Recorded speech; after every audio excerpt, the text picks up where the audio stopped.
Today, we're talking all about how to create a genuine connection with your clients and building those lasting relationships without burning out.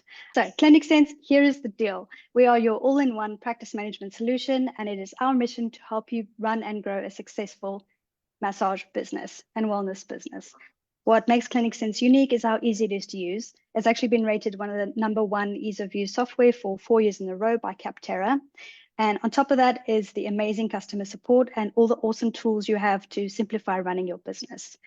Charting is easy, fast, customizable, and HIPAA and PAPITA compliant.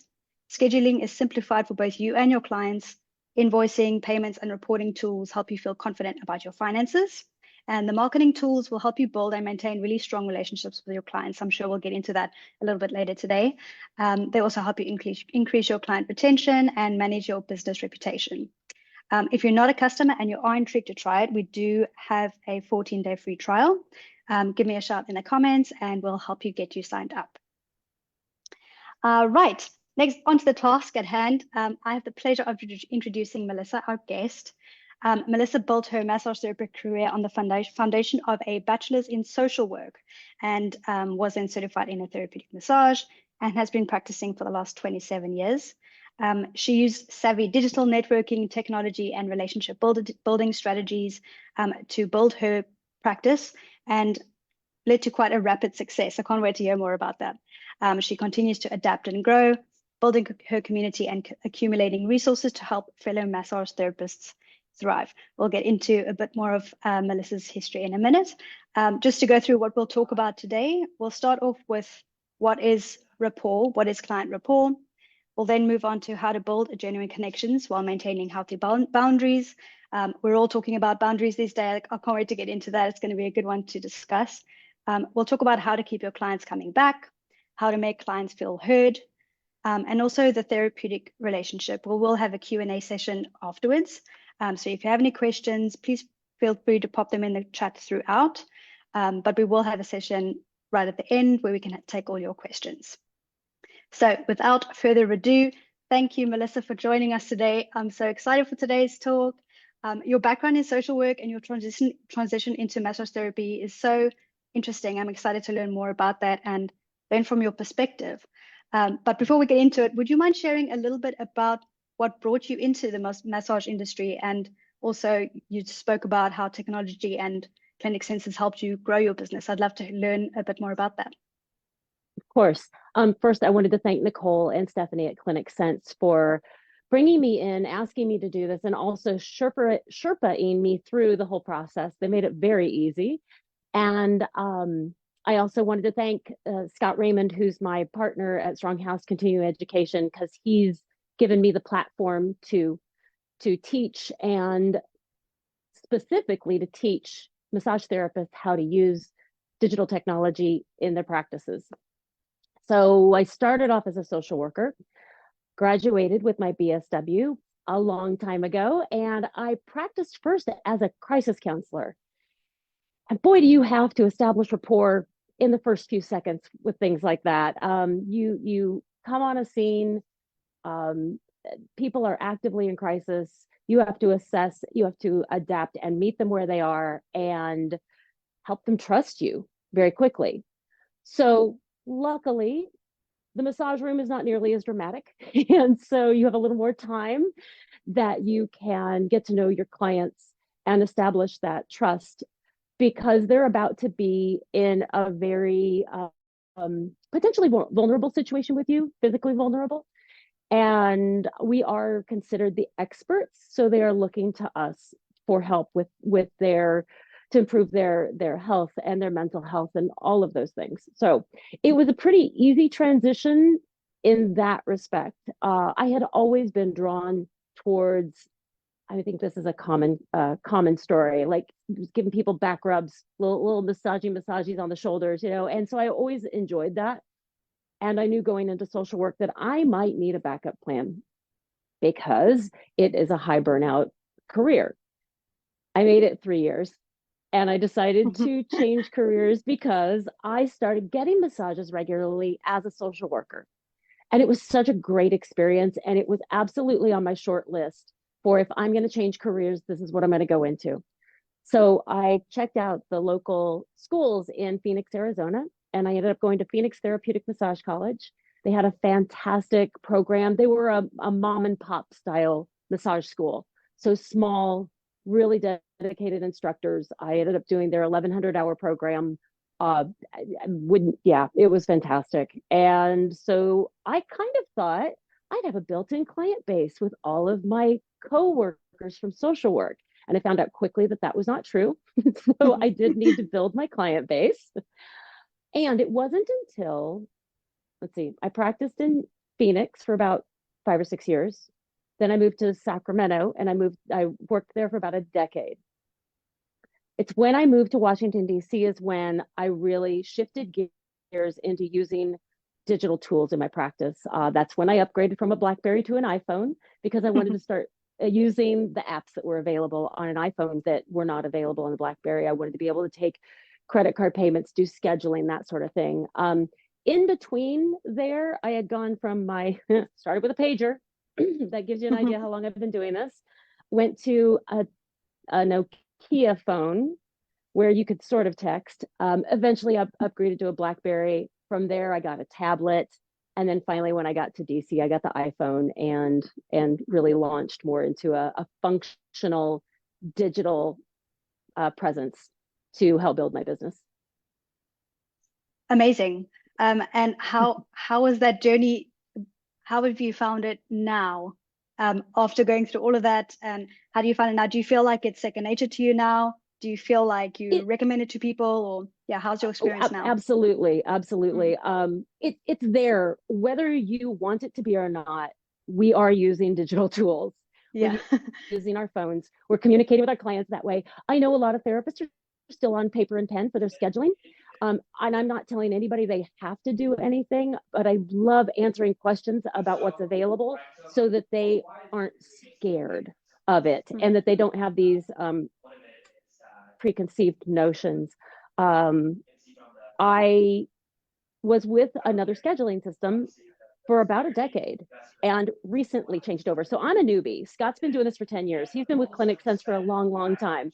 And he strongly recommended it when it kind of came across my desk. And I haven't looked back. My favorite thing has been when the ClinicSense support staff will answer your question by sending you your own personalized video instructions to address the thing. It's so good because that's how I love YouTube University, right? I like to learn things by watching them and that sort of thing. So I love that component of it. It's just made it so easy to figure out how to make the system work for my clients and my practice. Amazing. Yeah, great to hear. Okay, well, let's jump in. Let's talk about client rapport. What is your definition? Yes. What does that look like to you? How should people be thinking about this? So we start establishing rapport at the very first touch point. That could be face-to-face. That could be through word of mouth. And that could also be some sort of digital presence. I think it's important to weave our personality through all of those touch points. You want your clients and your friends and your family to be able to represent you well and what you do. And you also want everything that's online to be your, for lack of a better term, brand, your personality. Because we're not selling massage, we are building relationships with people. Those relationships could be 15 minutes. They could last decades. We literally don't know with that first touch point. Did I answer your question? Yes, thank you very much. Thank you. Yeah, it's interesting hearing the connection, using from digital, using something digital to create that rapport with your clients. It's an adaptation we all have to make. So it's interesting hearing your journey from going and from a job that is so, person to person. So it's cool to hear how you use the digital tools. Yeah. And a little bit about rapport. It's building a harmonious, friendly relationship with people. And it is also establishing agreements. And a lot of times those agreements are unspoken, we need a lot of our agreements to be spoken. It's too stressful for a client to not know what's expected of them. It's stressful for us as therapists if our clients don't understand what's expected of them. And we also need to know what's expected of us as the therapist.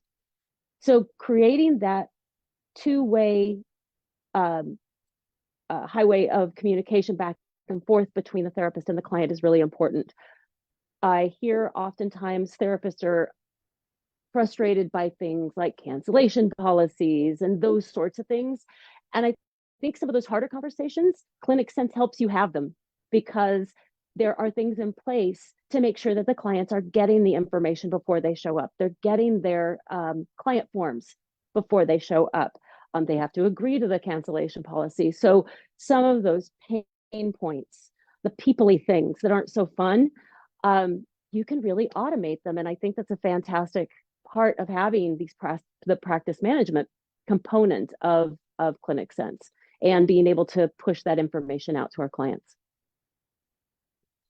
I guess that takes us into our next point quite nicely about maintaining healthy boundaries, because if you have that communication from the offset, in writing, done, pretty clear, the communication is clear, it does help maintain those boundaries. It does. It does. We need to protect our energy as therapists, because it takes a lot of physical, emotional, mental energy to be present in the room, to address what our clients need. Sometimes our clients are very much in crisis too, and we need to be able to meet them there and also help them modulate that a little bit. So taking care of some of the preliminary things, making sure that what you want to communicate about your practice is maybe provided in writing, and maybe you support it a little bit with some signage in your studio too. People need repetition, and if they're already familiar with what your professional boundaries are, then you can enter into the negotiation of what they need and what you can provide them, what's within your scope of practice. They can tell you what their boundaries are, because that's equally as important, knowing what their boundaries are. And because we've now already taken care of so many things before they even get into our practice space, we've got the bandwidth to manage curveballs. For example, you're used to starting your client face down all the time. They don't want to be face down. They want to be face up the entire time. Okay. And to be able to take that breath and explain to them how that might change the session. And we will absolutely do that. But just like, let's be aware of, it might shift some things. Let's weave that into what you want worked on and make sure that everything can be addressed. Clients may not want their hair touched, their feet touched, their whatever. And so you need to negotiate those things and make sure you remember those things as you go. And one of the verbal things that I do with my clients is say, remind me of that when I get there, please. Because you can get in a zone. I'll even have clients leave on a sock. If they don't want me to touch their feet, I'll have them leave socks on. Or if like one toe is sore on one foot or the other, it's like, can you leave one of your socks on? Because I need those reminders at times. But you've got to be able to negotiate those things as you go through. Those are part of the agreements. And I'm going to jump ahead a tiny bit. Doing what they ask you for and being able to negotiate those things, that's why they're going to come back, because they trust you. There's two things that I have heard over and over through my 27-ish years that I've been practicing that my clients will confess to me the reason they don't go to their previous therapist. Number one is they didn't do what I asked. And number two is they talked too much. Now, I know that means they talked too much about their own drama at me while I'm trying to get a massage. Because we all know we've had therapy sessions where our clients talk the entire time. We talk to them the entire time. Sometimes it's very much about what's going about their body. Sometimes they're venting about whatever they've got going on. So it's not that you can't speak. Just don't talk about your own drama while you're in the massage room. So that's just a little tidbit of establishing rapport to be there for them and do what they want. Yeah, you had an interesting point the other day when we were talking about undersharing versus oversharing and trying to find that balance. Mhm. Do you feel like that's something that develops with individual clients, or do you feel like there should be like a rule or general Yeah. guideline that you follow? The rule is every single relationship is unique. And and you've got your own boundaries about what you share. And those are really, really important. If you are very, very strong with your boundaries, that you need that wall, one of the ways that you can still establish rapport is by inquiring about the client. You use that client form as a jumping off point and say, like on my client form, it says activities, because I just kind of want to know what they're doing, because that often leads into what they're presenting with. But if I know you're a tennis player, I'm going to be able to have a better conversation with you about what you're presenting with. If you are at the computer 12 hours a day, I'm going to have a better conversation about what's going on with your body.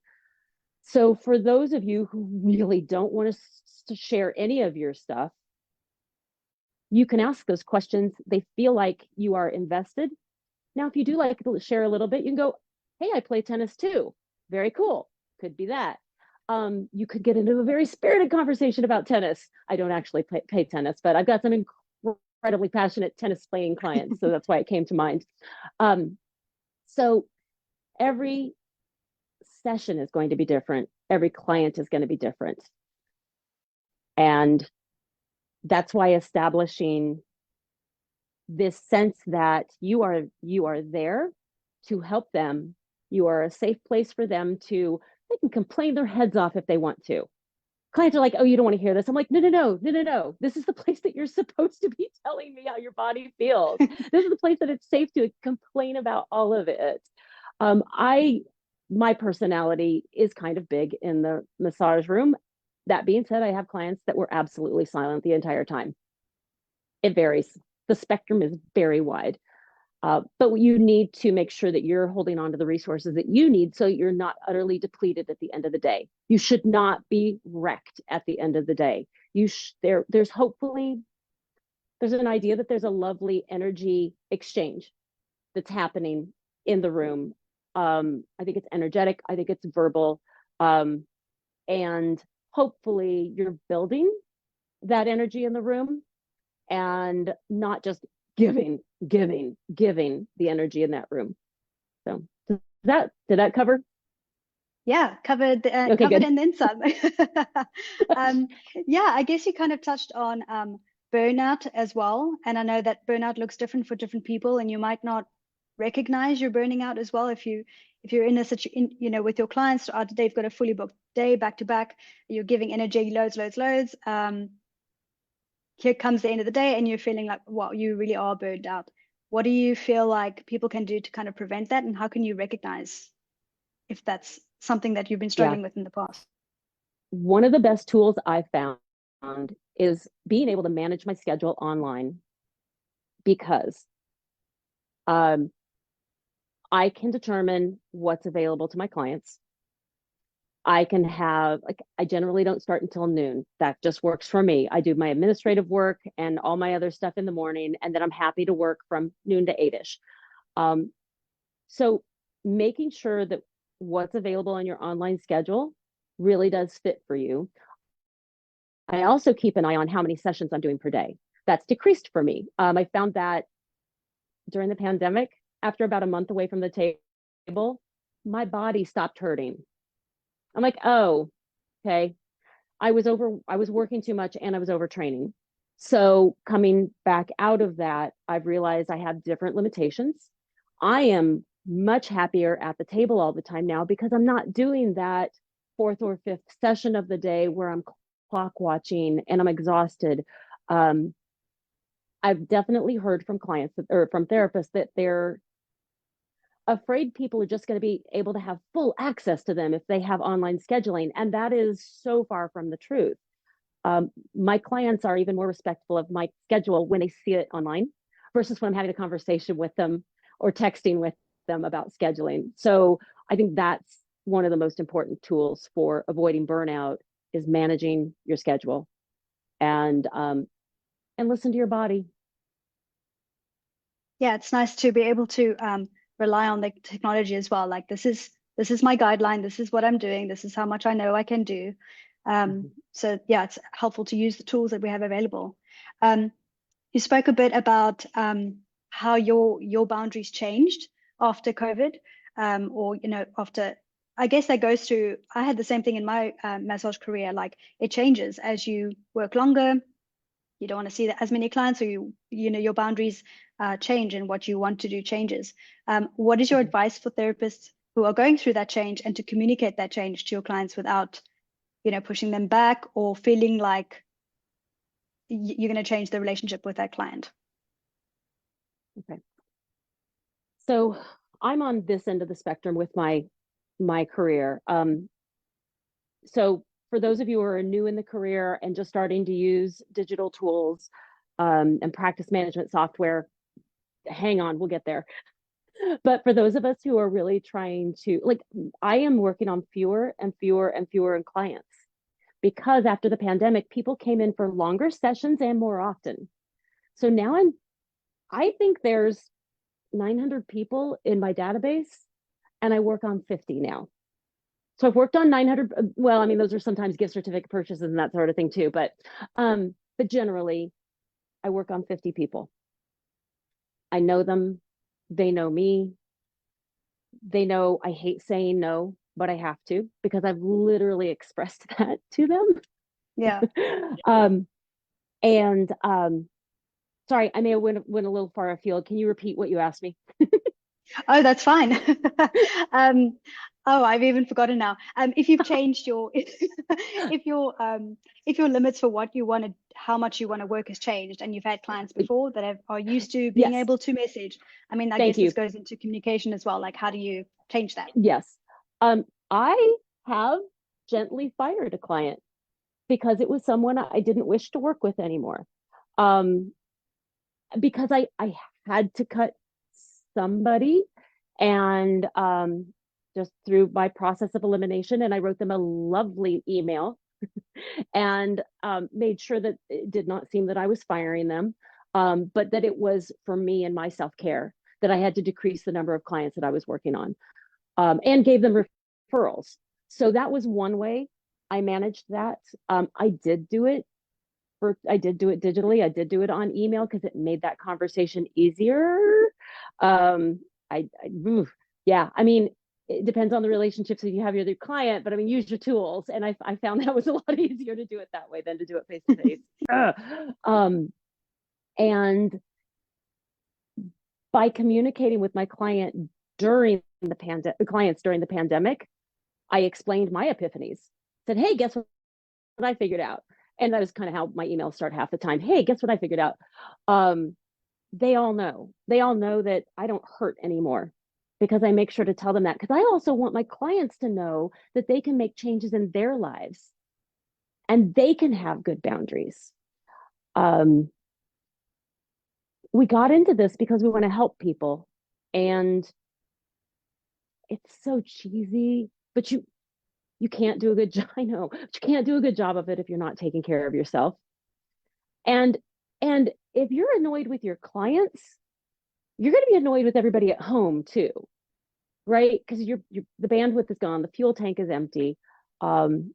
So I find that I encourage some of my clients, I kind of bump them back out to go look at the online schedule first before they contact me. Everybody knows they can contact me, but I've got them trained really well to go use the tools that are available. It's easier for them too. It's hysterical to see, like, I'll see emails, or I'll see emails and texts come through that somebody's scheduling at like 3 a.m. I'm like, great, you finally found time to sit down with your computer, or your calendars. That's fantastic. Whatever works. Yeah, exactly. We have a member in the chat saying, in healthcare setting, example is a huge priority, and that's so true. We're giving advice about your well-being, so unless we're living by example, it's hard to trust our advice. Would you agree? I would absolutely agree. It's apparent if you're not taking care of yourself, and if you can't walk the walk. And yeah, it's just disingenuous if you are not taking care of yourself. Um, and an important way to take care of yourself is make sure you're charging what you need to charge.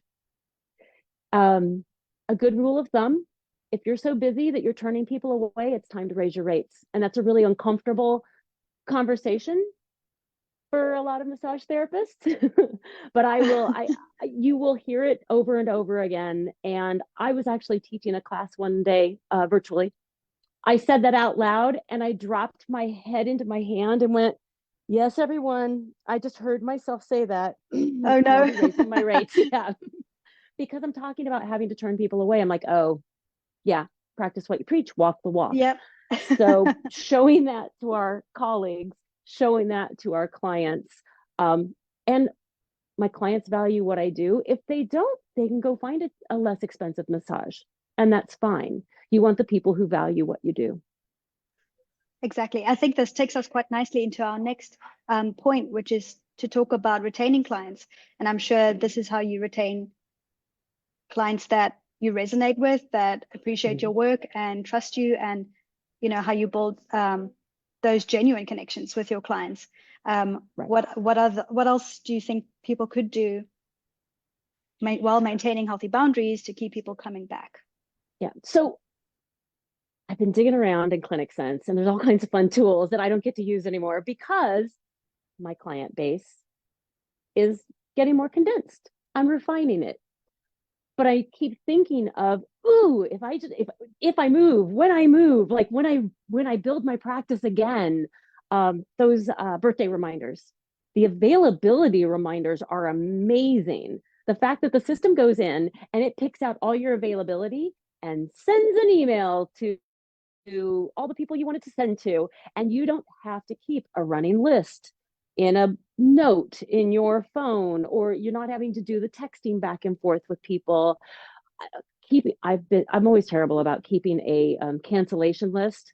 I try, and I've tried multiple different things, but this kind of eliminates that, because it is that every once in a while, just pushes it out to your clients what's available, and they can grab what they need.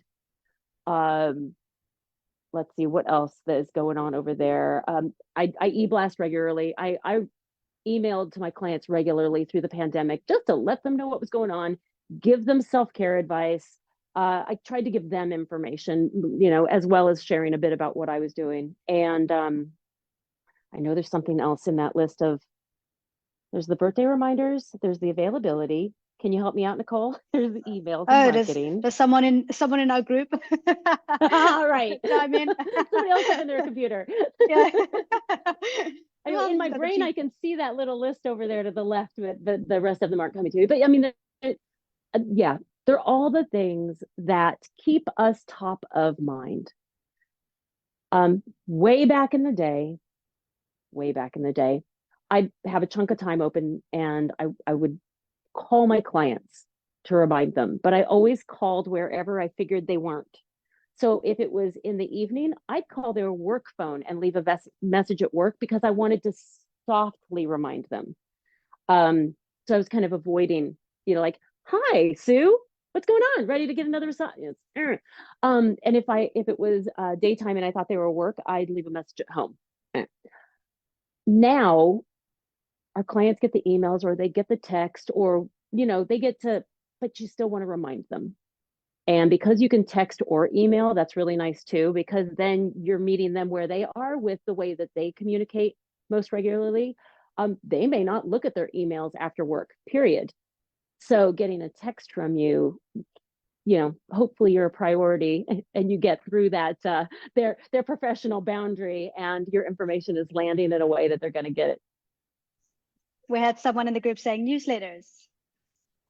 Newsletters. Yes, thank you. That is the one. That is the one. Thanks, Terry. Yes.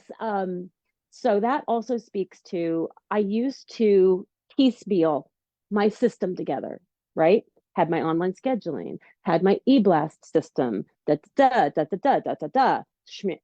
ClinicSense is all in one. It's all right there. And it's so much more robust than the system that I was using. The emails that I could send on the other system just looked kind of clunky.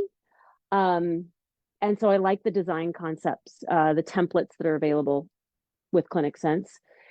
And there was another thing that I was going to say, and it also jumped out of my head. But It yeah, will come to newsletters you are, later tonight when it's yeah, least it will. important. But Yeah. newsletters are great.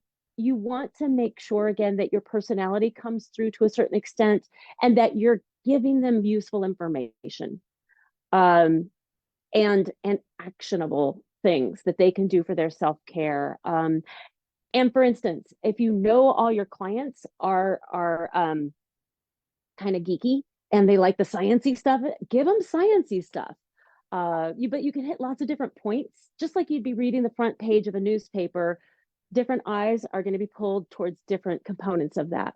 So it's an easy way to get several different types of messages about your practice, about the industry, about self-care out there to your folks. And yeah, catch their eye again and stay. It's a good way too to show them that you're developing your skills. You can tell them you've taken continuing education, or you have a new tool or something or something new going on in your practice. It's a nice way to roll those out. So when you're working on doing all these things to continue building connection and communication with your clients, how do you, what's your advice or take on protecting your own time when doing these things? How much time do you set aside to do this? Because I know it's very easy, especially running your own business, to take your work home with you and you end up working through the night, and then you've got another whole day tomorrow where you've got to give your energy. Right. I've personally been using a priority matrix for years, and it's a grid. It's also called an Eisenhower box, I believe. And one quadrant is important and urgent. And I call those the things that are going to make you money, the things that are going to keep you out of trouble, maybe things that are legally urgent, like if you've got to return a contract or something like that, or a client who wants to schedule tomorrow, right? Or needs to reschedule, or, so important and urgent. Then there's important but not urgent. Then there's not important but urgent. That's usually other people's crises. So I don't pay as much attention to those. There's not important and not urgent. And we tend to get sucked into the world of not important, not urgent, but really great check off the list sort of things. If you focus in that important and urgent quadrant,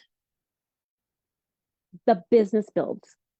Your life stuff gets taken care of. The important stuff gets taken care of.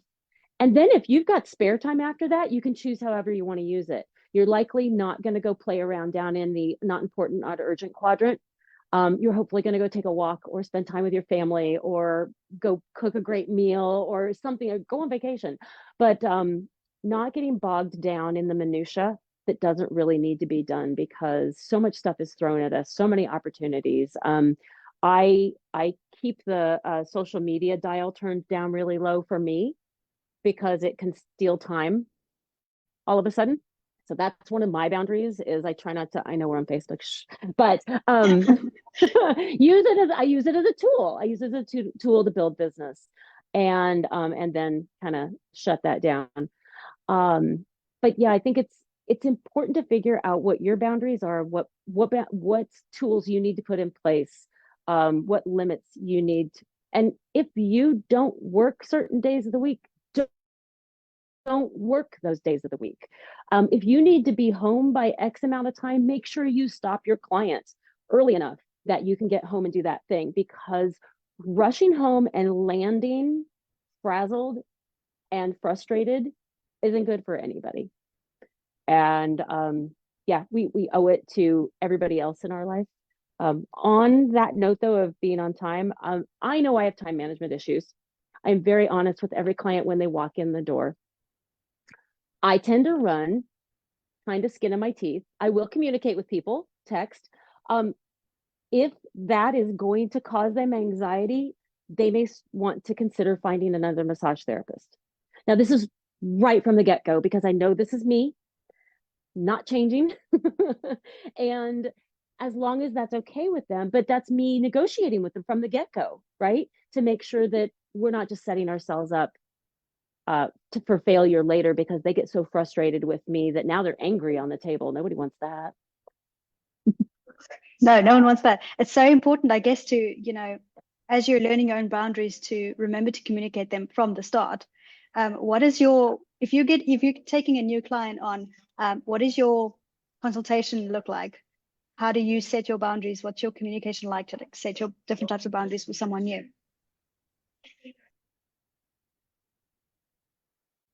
At this point, a new client already knows that I don't take new clients because I've been very clear with my current clients. I get requests regularly. I am occasionally getting phone calls that I have to say that. So it's easy to come out of my mouth because I'm used to saying it. I'm so sorry, I'm not taking new clients right now. I will sometimes tag on, clients came back after the pandemic for longer sessions and more often, so I just have less space.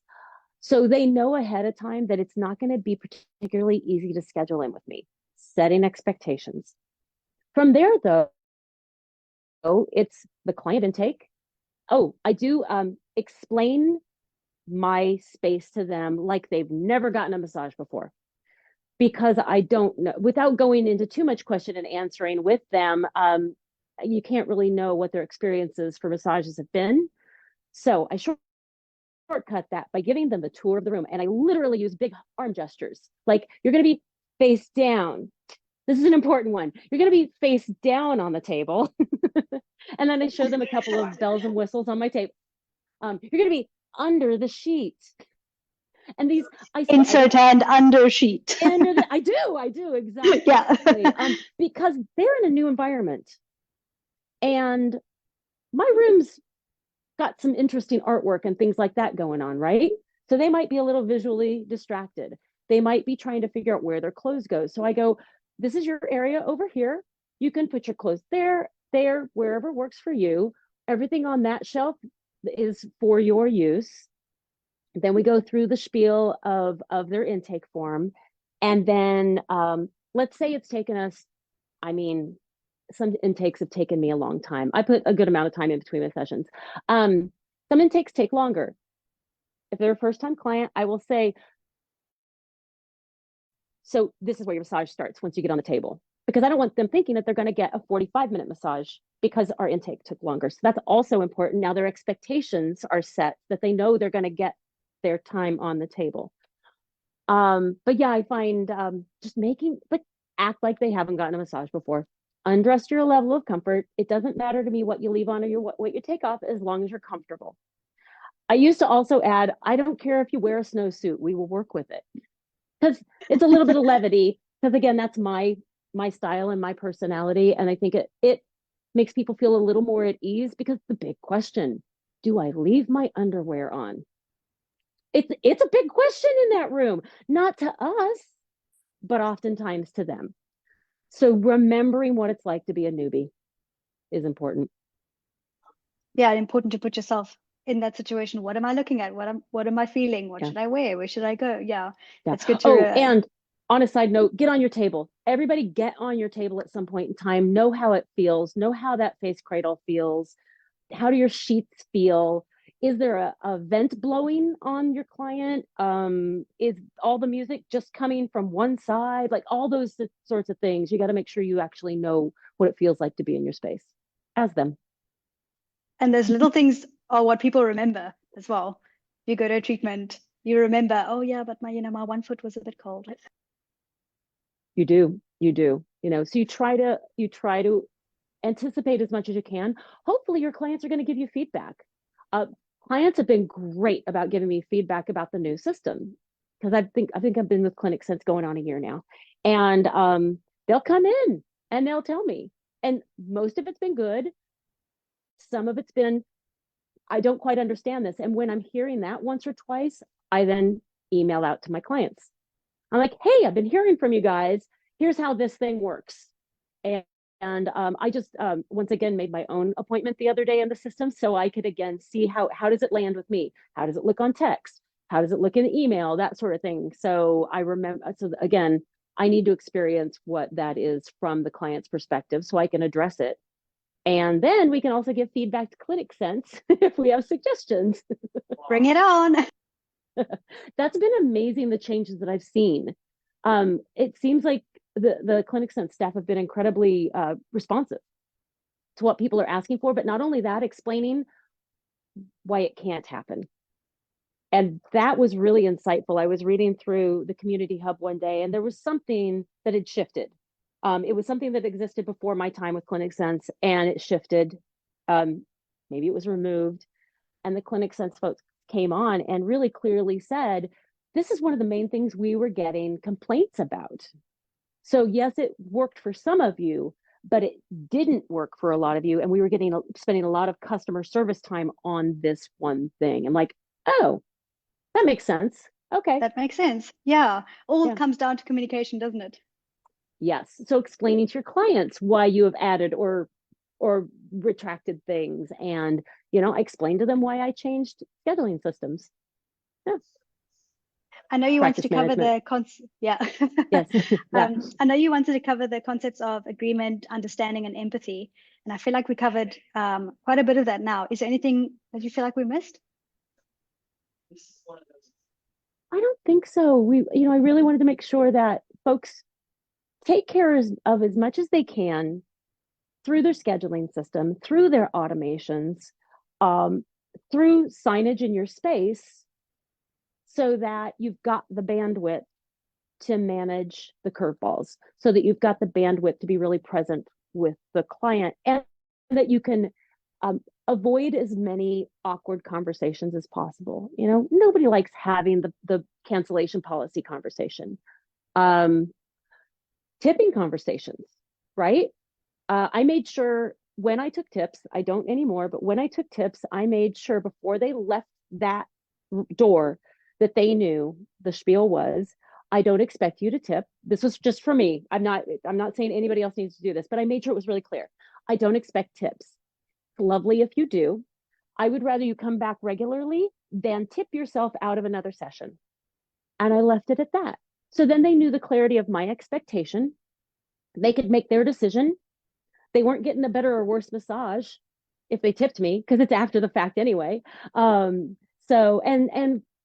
Clients were actually, several of them were happy with that change because they didn't have to think about it anymore. They got massage brain, right? They don't want to have to think about, or I forgot to bring cash, or all those other things that go in with that. So figure out what those pain points are with your clients and address them up front as much as you can, because you don't want them feeling weird about anything when they leave. I know we spoke in our description of today's chat a little bit about introverts. And I know that comes up in having these kinds of conversations, these tough conversations for someone who, is a bit more introverted. They feel a bit more introverted, especially with a new client. Mm-hmm. What is your advice to someone who generally struggles with difficult conversations or struggles to say no? I think, again, use the tools that are available. Set those boundaries. Set the boundaries for, who has access to you. Make sure your policies are clear.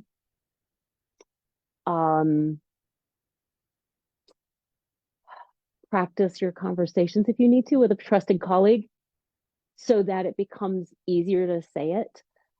Your therapist or your clients are there by choice. So it's rarely going to be an adversarial relationship. And hopefully they will give you some grace in those difficult conversations too. Now, I get it. Sometimes things do get adversarial. Sometimes things need to be addressed in a, let's just say, I'd rather you be safe and just leave the room than to try to have a conversation with somebody. So let's just go to one end of the spectrum. Also, you kind of have to call an audible. Sometimes it's easier to have the conversation when they're on the table, as long as you cannot be looming over them. Time and place, you'll figure that out. Sometimes you need to have it before the session starts. Sometimes you need to have it when the session ends. Sometimes it needs to be that email that you can sit with and be thoughtful and make sure the important information is coming across in the way you want it to. Because those emails or even a text, you can run by somebody else too and have them help edit, especially if it's an emotionally charged thing or something that's causing you a lot of anxiety. You don't want that emotional charge and anxiety to leak into it. You want your communication to be professional. Yeah, so I think that's use your tools, use your colleagues, get examples from them of how they've addressed certain things. And that being said, stay safe. Leave the room if you need to. Yeah, better safe than sorry. Also takes a bit of practice. I know you try a few methods a few times, you find what works for you and become more confident in whatever works for you. If anyone watching has any questions or thoughts or opinions, please pop them into the chat now. We're all coming close to the top of the hour, so we'd love to hear from you. Before we do wrap up, Melissa, where can we find you? What have you got going on? We want to learn more. Okay. So you can email me at learn@stronghousestudio.com. And that we are based in Hartford, Connecticut area in Southington. I'm in Washington, D.C. What we've got going on, let's see. I get to teach to the American Massage Therapy Association California chapter coming up. I've got a virtual class that I'm teaching in June and a virtual class that I'm teaching in July. And that's a lot of fun for me because I volunteered for the AMTA for nearly 20 years. I started off in California doing government relations and then in chapter leadership. I was chapter president there for 5 years. I moved to DC and became chapter president here for 5 years. So it's pattern. So it's really, really fun to be able to see some familiar faces out there. So teaching a bit, we just put a rapport class on the schedule at Stronghouse Studio. So I'll be teaching that in person in the fall. And I also do mentoring, business mentoring for folks. And so you can just reach out to us at Learn@Stronghouse Studio, say, hey, what's this mentoring thing about? And we can chat about that because it's going to be individual for each person, depending upon what they need, what their practice looks like, where they are in their practice. But I start off with a 90-minute, we start off just with, hey, is this a good fit? And if it is, agreements. We start with a 90-minute consultation and a follow-up 30-minute check-in at a time to be determined in the future based on that client. So that whole thing is $99 for the 90-minute initial consultation and the 30-minute follow-up. And then subsequent follow-ups are 30 minutes, and those are $49. And there's nothing as valuable as having some accountability. Ooh, I've had amazing accountability partners through the years. I belong to a group called Her Corner, which was women business owners. And one of the relationships lasted like 6 years. We just check in with each other once a week.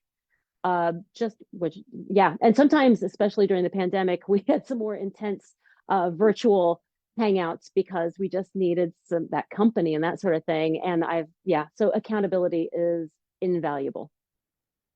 This has come up in a conversation before, and we got a couple of questions and people talking about having accountability buddies. How did you find yours? Was it all through the work that you were doing, or how do you recommend people can find an accountability buddy? Yes, so a couple of ways. I found mine through Her Corner, and they were other business owners. They weren't massage therapists. So one was why do I always forget this? One was a photographer, one writes books and does ghostwriting, and the other, she makes pictures be in publications, designs them. I don't know. It jumps out of my brain every time. Anyway, her name's Alston. She's lovely. So that's how I found them. But also in my massage therapy community, I've found colleagues that I've also been accountability buddies with. And one of those relationships has lasted, I think that one's 6 or 7 years now too. And she let me practice with her one day. I'm like, let me, I got some ideas about something, and it just stuck. And so we check in with each other every once in a while, usually on text. Sometimes she'll throw me, hey, I want to communicate to my clients. How does this sound? And I've done the same thing. So it's ended up being a two-way street, even though I ended up being her mentor to start with. Yeah, it's really nice to have those fresh eyes. And yeah, so I'm biased. Get involved in your community, and one of the easiest ways to do it, if you have an American Massage Therapy Association chapter where you practice, it's actual people, actual massage therapists who are running the chapter. There are lots of resources that you can access, events that you can go to, that sort of thing. So it's a way to meet several different massage therapists at one time, or cold call them. That's what I did when I moved to DC. Is I looked up all the AMTA members in the DC area, and I started calling people, getting into conversations, and then entering into, hey, do you want to do a trade? Which is a beautiful way to get to know your colleagues. It's a great way to get some body work done. You learn what to do. You learn all kinds of techniques. Sometimes you learn what not to do. And and they fit or they don't, and that's okay. If you set it up with just like, let's do a trade, it doesn't mean you have to do a trade with them forever. But it really is a nice way to get to know folks a little more deeply and find out if that is somebody that you would want to share that additional relationship with, of accountability. Has those relationships helped you with your relationships with your clients? Has it taught you things of how to communicate better with your clients? Have you learned other therapists' boundaries, and has that brought you any more insight into that side of things? Yes, because when I am talking with other people about their businesses, it makes me think about all the different scenarios. And then it makes me think about my business differently too. I never thought about strategy. This was not a concept I was introduced to as a social worker. It was when I was doing government relations work that I'm like, oh, strategy, it's kind of important. Because it felt a little icky, a little bit like marketing can feel a little icky to us. So sometimes we need to rename them, but strategy is really important so that things fit together well and things flow well, and that they land the way you intend them to. So looking at other people's businesses and hearing them talk about their stuff always made me look at my own business in a fresh way. And it's always Amazing. good to put two brains together and make them come up with ideas. You always end up with something better when you've got more than one brain, because you just spin around in here sometimes and you can only know so much.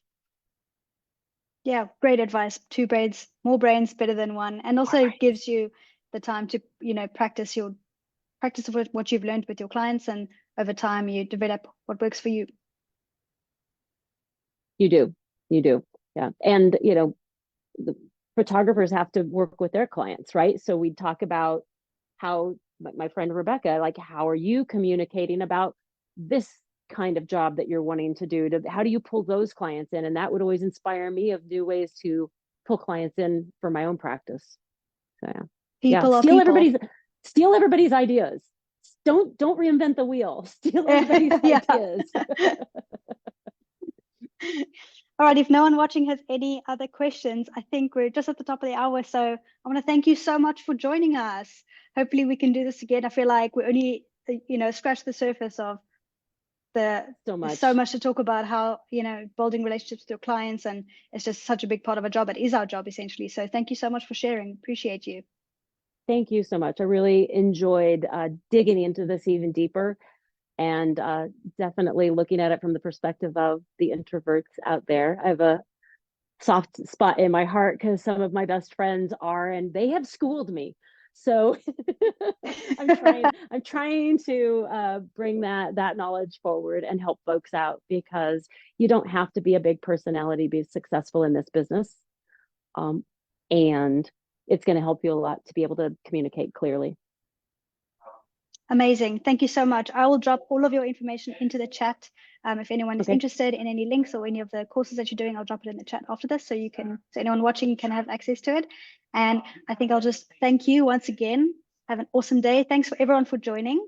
And I guess we'll see you next time, hopefully. Thanks so much, Nicole. Thank you. Bye. Bye-bye.